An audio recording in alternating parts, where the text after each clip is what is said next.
Aquarians, let's say कि आपके लिए आज का दिन, जिस दिन की हम बात कर रहे हैं, वो है 19 अगस्त 2026 का दिन। कैसा रहने वाला है, क्या एनर्जी के वाइब्स रहेंगे आज के दिन, प्लस क्या डिवाइन मैसेज और गॉडेस गाइडेंस आज आपको फॉलो करना चाहिए।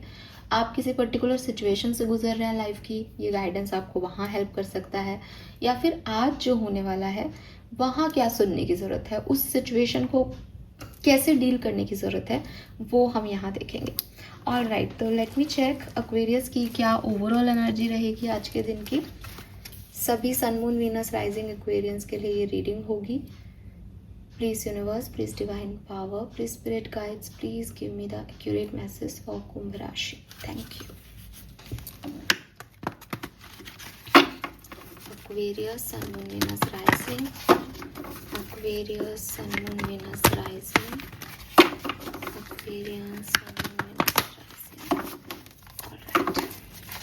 ओवरऑल एनर्जी क्या है, ओवरऑल एनर्जी क्या है।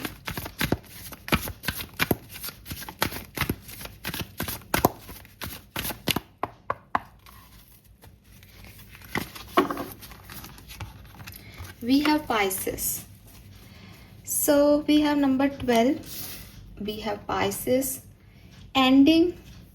मेरे ख्याल से ये कार्ड जो है वो किसी सेंसिटिव एंडिंग की बात करता है। Cancer, Scorpion, Pisces water sign है, इमोशंस की बात हो रही है यहाँ पे। तो सबसे पहले अगर मैं आपको एक मैसेज दूँ कि आज के ओवरऑल डे की एनर्जी क्या है, तो काफ़ी इमोशनल फील करेंगे आप लोग, ठीक है। एंड यहाँ पे जो पाइसेस का सिंबल होता है वो बेसिकली दो फिश होती हैं जो एक दूसरे के अपोजिट डायरेक्शन में मूव कर रही है। एक यहाँ से आ रही है, एक यहाँ से जा रही है, ठीक है।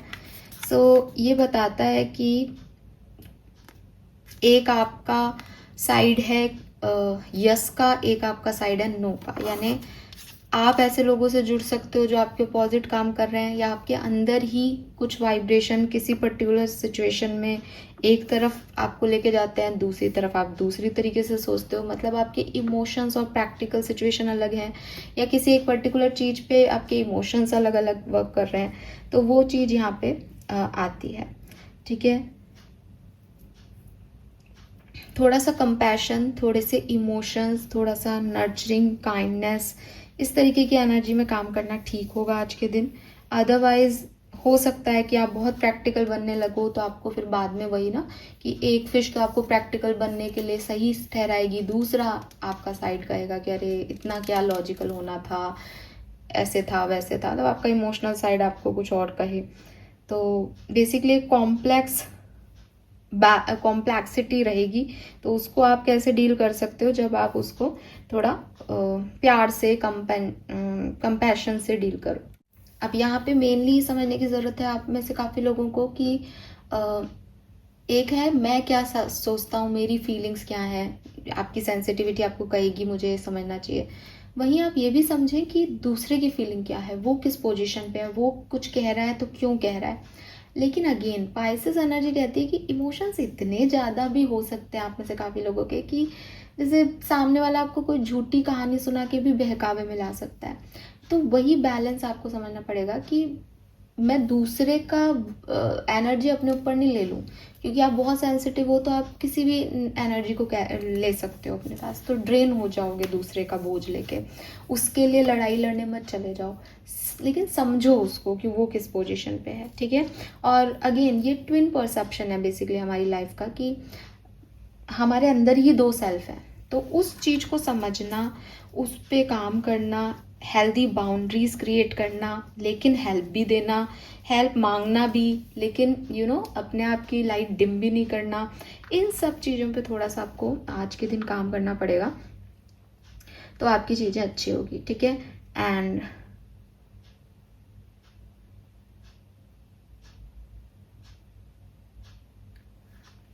थोड़ी सी अपनी मेंटल हेल्थ का ध्यान रखें, क्योंकि हो सकता है उसको चैलेंज करने में, उसको पाने में कुछ गड़बड़ चीज़ें आप कर दो या कह दो किसी को, ओके। और राइट, लेट मी चेक कि आपके लिए गाइडेंस क्या है Aquarius. Guidance for 19 August 2026, guidance from divine.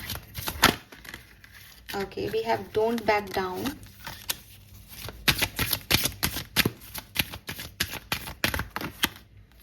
Ending and beginning, मैंने यहाँ पे नंबर 12 देख के भी सबसे पहले निकला था एंडिंग, और बॉटम देखो कंपैशन। ये सारे मैसेज मैं आपको दे चुकी हूँ बेसिकली।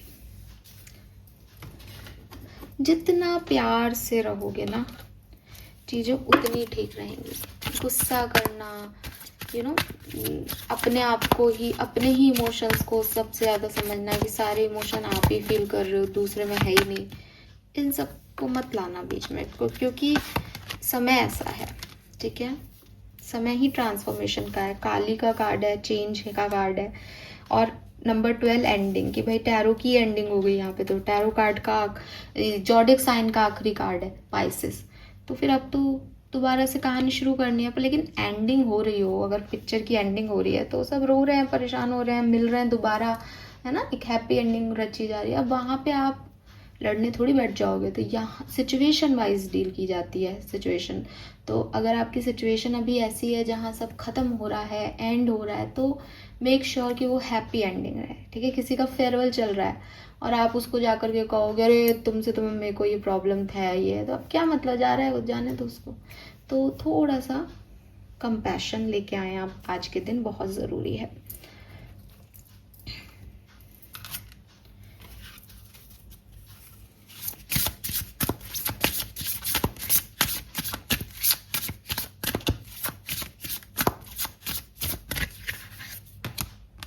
इमोशन पाइसेस,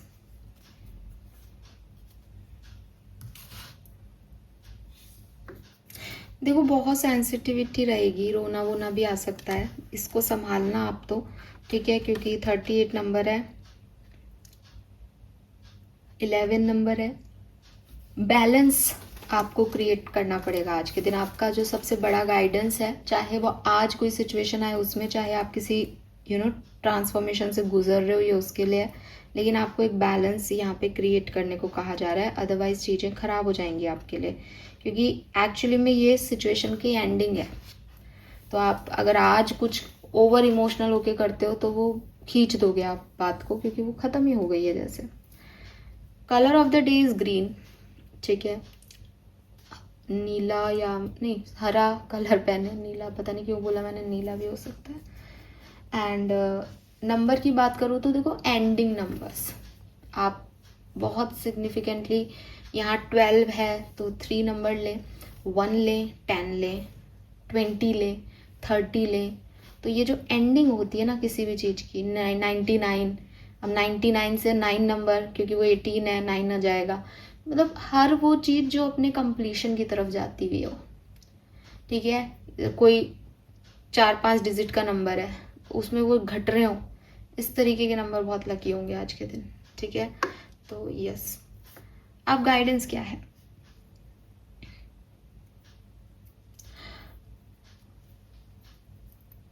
पहला मैसेज जो यूनिवर्स आपको समझाना चाह रहे हैं वो ये,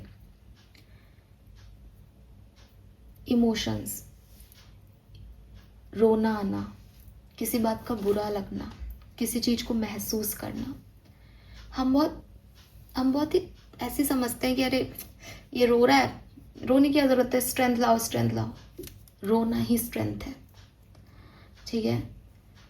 कोई कह रहा है कि अरे इतना क्यों फील कर रहे हो, इस बात पे इतना क्यों सोच रहे हो, फील करना ही स्ट्रेंथ है।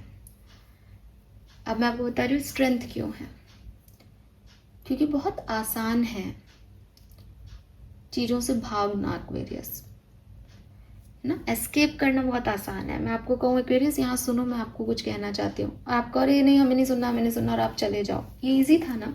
लेकिन मैं आपको कहूँ एक्वेरियस यहाँ बैठो, मेरी सुनो, आप मुझे सुने, आप उस चीज़ को समझें, आप उस फीलिंग को दें मुझे, और उसको एक्सेप्ट करें कि हाँ ये मेरे अच्छे के लिए कहा जा रहा है।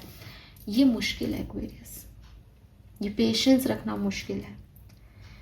तो कभी कभी हम जिस तरीके से दुनिया को देखते हैं वैसे ये दुनिया होती नहीं है। जैसे एक व्यक्ति है, उसको अपनी मैरिज अच्छी नहीं लग रही, अभी उसने कहा कि साहब मैं जो है वो ये शादी नहीं निभा सकता, बिकॉज ये मुझसे निभ नहीं रही, ये रिश्ता मुझसे आगे फॉरवर्ड नहीं हो रहा, तो अपन अलग होते हैं। 4 लोग कहेंगे अरे रह लेते, गिव अप ही कर दिया, आगे बन जाती, ये हो जाता। उस रिश्ते के लिए वो एक आसान टास्क था कि आप एक दूसरे को इग्नोर करते चलो और ये शादी चलती रहे, दुनिया देख रही है, दुनिया की नज़रों में खुश है। लेकिन ये एक टफ टास्क था कि दुनिया सवाल उठाएगी, लेकिन फिर भी मैंने उसको जाने दिया बिकॉज वहाँ नहीं बन रहा था भाई, मेरा नहीं हो रहा था मुझसे आगे का प्रोसेस। तो दुनिया की नज़र में आपने गिव अप किया क्योंकि आपने शादी तोड़ दी, लेकिन सच जो है, जो यूनिवर्सल ट्रुथ है, वो ये कहता है कि आपने बहुत हिम्मत का काम किया। हर व्यक्ति के बस की बात नहीं होती कि वो दुनिया को सह ले और अपने लिए स्टैंड ले ले। तो यहाँ पे ये समझें कि जो आपके इमोशंस हैं वो भगवान ने बनाए ही इसलिए हैं कि उनका फ्लो हो सके, वो आते जाते रहें। आपको दिमाग दिया ही इसलिए गया है ताकि आप ओवर थिंकिंग कर सकें एक्वेरियस, और आपका फेवरेट काम है, आई नो, ठीक है। इम्पॉर्टेंट ये है कि कब एंड कर देना है, ठीक है। ये नहीं है कि ये आना नहीं चाहिए, ये है कि कितनी देर तक, कब तक, कितना सेंसिटिव हो एक आदमी। पूरी जिंदगी रोता रहे एक बात पे, ये तो सही नहीं होगा। लेकिन रोए, अगर उसे बुरा लग रहा है किसी बात पे, वो रोए।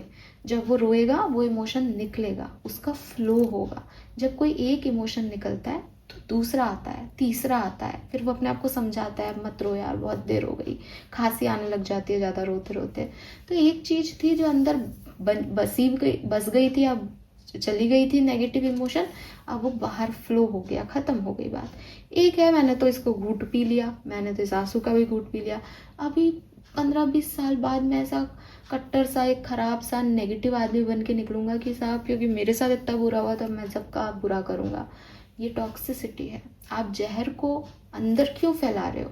निकालो उसको। मुझे अच्छा नहीं लग रहा, मुझे बुरा लग रहा है, इस सिचुएशन में बुरा लग रहा है। या फिर इमोशंस तो किसी भी तरीके के हो सकते हैं। अच्छा लग रहा है, किसी से बात करके मुझे अच्छा लग रहा है और मैं उस फ्लो में जाना चाहती हूँ, अच्छा लग रहा है। लेकिन ये इंपॉर्टेंट है कि अगर उस सामने वाले को मुझसे अच्छा नहीं लग रहा है, मैं उसके लिए कोई बर्डन हूँ, ठीक है, मैं अपना स्टेप बैक ले लेती हूँ। ज़बरदस्ती थोड़ी ना किसी से आप बात कर सकते हो, लेकिन स्टैंड लेना, आसान चीज़ों को ही चूज़ करना ज़रूरी नहीं है कि आप जो है वो स्ट्रेंथ नहीं है। कभी कभी वो भी स्ट्रेंथ होती है, क्योंकि हर कोई नहीं चूज़ कर पाता वो। तो यूनिवर्स आपको यही कह रहे हैं कि आपके इमोशंस को फ्रीली फ्लो होने दो, फ्रीली फ्लो होने दो। आपकी रिस्पॉन्सिबिलिटी ये नहीं है कि दूसरे आपको इस इमोशन की वजह से कैसे जज करेंगे, वो आपका सेंस ही नहीं होना चाहिए। वहाँ तक आपको जाना ही नहीं है कि वो क्या सोच रहे हैं, क्यों कर रहे हैं ऐसा, उनको कैसा लगेगा या मैं कैसा दिखूँगा। मेरा रियल सेल्फ क्या है। मुझे इस बात पे गुस्सा आया, मेरे को गुस्सा दिख गया मेरे चेहरे पे, इट मीन्स कि मैं एक रियल इंसान हूँ।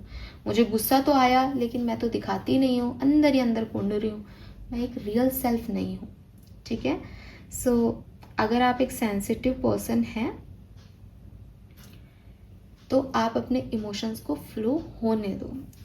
लेकिन अगर आप एक सेंसिटिव पर्सन हैं तो change and ending and beginning से ये समझो that you must protect your self, ठीक है। आपको अपने आप को प्रोटेक्ट भी करना है। किससे? ओवर इमोशनल होने से। क्योंकि सिचुएशन तो परिवर्तन की बनी हुई है, सिचुएशन में तो ट्रांसफॉर्मेशन चल रहा है, सिचुएशन में तो एक एंडिंग हो रही है। अगर इस इमोशंस के साथ आपने इस एंडिंग को रोक दिया तो ये कभी ट्रांसफॉर्म नहीं हो पाएगा, या एक बहुत बड़ा वक्त आप अपने इमोशंस पे खर्च कर दोगे। तो किसी भी चीज़ की अति खराब है, उसको बैलेंस में लाओ, यही इमोशनल इंटेलिजेंस है। इसके लिए आप क्या कर सकते हो? लिख सकते हो, डायरी लिख सकते हो, ठीक है। इसके लिए आप पॉजिटिव फील करने के लिए स्पेल वर्क कर सकते हो, ठीक है। आपके साथ आपको जो भी बात अच्छी नहीं लग रही, आप सामने वाले को नहीं कह पा रहे, आप कागज़ पे लिख के उसको जला दो। आप अपने ईश्वर से बात करो बैठ करके, ठीक है। और उस इमोशन के लिए आप अपनी कैसे मदद कर सकते हो, वो आपका फोकस होना चाहिए कि मैं क्या करूँ कि मैं इस सिचुएशन से निकलूँ, ठीक है। तो अगर आप बहुत इंटरनली अफेक्टेड हो तो फ्लो करो बेसिकली इमोशन को, ताकि आप ट्रॉमेटाइज फील नहीं करो, ठीक है। राइटिंग स्पेल वर्क ये करके, आप एक्सरसाइज करके, योगा करके, डांसिंग करके, अपनी क्रिएटिव टैलेंट पे फोकस करके, गाने म्यूज़िक सुन के जो है वो आप इस इमोशन से बाहर निकल सकते हो। निकलना है लेकिन फ्लो करते हुए निकलना। मतलब जब तक मैं रोऊंगी नहीं, मुझे पता कैसे चलेगा मुझे असल में रोना किस बात का रहा है, तो मैं रोऊं भी और फिर ठीक भी हूँ और फिर उसको लिखूं भी कि मैं क्यों इतना परेशान हो रही हूँ इस बात से, और फिर हल ढूंढने का भी प्रयास करूं कि मैं क्या कर सकती हूँ, मेरे हाथ में क्या बचा है। ये इस तरीके से आपके लिए अच्छा होगा। नेक्स्ट मैसेज आपके लिए जो वो है ये है कि क्योंकि आप एक बहुत सेंसिटिव पर्सन हो, क्योंकि आपको हर बात का बुरा लग रहा है, कभी कभी जैसे जब हमारा ख़राब मूड होता है ना, हमारे साथ कुछ अच्छा नहीं हो रहा होता, तो हमें सही बात भी गलत लगने लगती है। मतलब आप जब आपका मूड अच्छा होता है तो आप सोचते हो यार वो तो ये कह भी नहीं रहा था, लेकिन मुझे गुस्सा आ रहा था ना उस बात पे, इसलिए शायद मैंने उसकी बात को ऐसे समझा। ऐसा होता है, तो आपके साथ ऐसा नहीं हो इसके लिए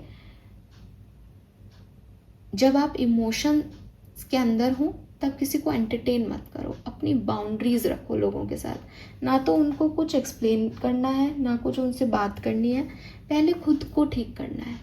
क्योंकि साइकिल एंड हो रहा है तो मोस्ट प्रोबेबली कि आप रिलीज हुए बिना ही नई चीज़ों के ऊपर भी ध्यान दे रहे हो, क्योंकि वो भी आने वाली है, नया साइकिल भी स्टार्ट होने वाला है। तो पहले एक चीज़ को ख़त्म कर लो, अपने इमोशंस को, ताकि एक जगह अपना फोकस रख सको, एक सिचुएशन से निकल सको, एक सिचुएशन पे काम कर सको। ढेर सारी इन्फॉर्मेशन, ढेर सारे इमोशंस, ढेर सारे लोग, ये नहीं वर्क करेगा इस समय, ठीक है। एंड डोंट बैक डाउन का कार्ड जो है वो आपको कह रहा है कि अगर आपने कभी कोई स्टैंड लिया और अभी आप इमोशनल हो रहे हो किसी के लिए, आपको पता है आपने सही किया था, लेकिन अब क्योंकि उस व्यक्ति ने आपको इमोशनली ट्रिगर कर दिया है, तो अपनी बातों से मत मुकरो, अपने स्टैंड्स पे रहना सीखो। ये बहुत ज़रूरी है, क्योंकि चेंज चल रहा है, इसलिए आपको हर दूसरे दिन लगेगा कि कुछ गलत हो रहा है, कुछ गड़बड़ हो रही है। एक बार इस चेंज में आप अडेप्ट कर लोगे, फिर आपके लिए फिर से सब ठीक हो जाएगा। तो इस चीज़ का ध्यान रखना कि ओवर इमोशनल में चीज़ें गड़बड़ नहीं कर दो, ठीक है। This is all for you. Thank you so much मुझे सुनने के लिए। चैनल को लाइक और सब्सक्राइब कीजिएगा। बाय।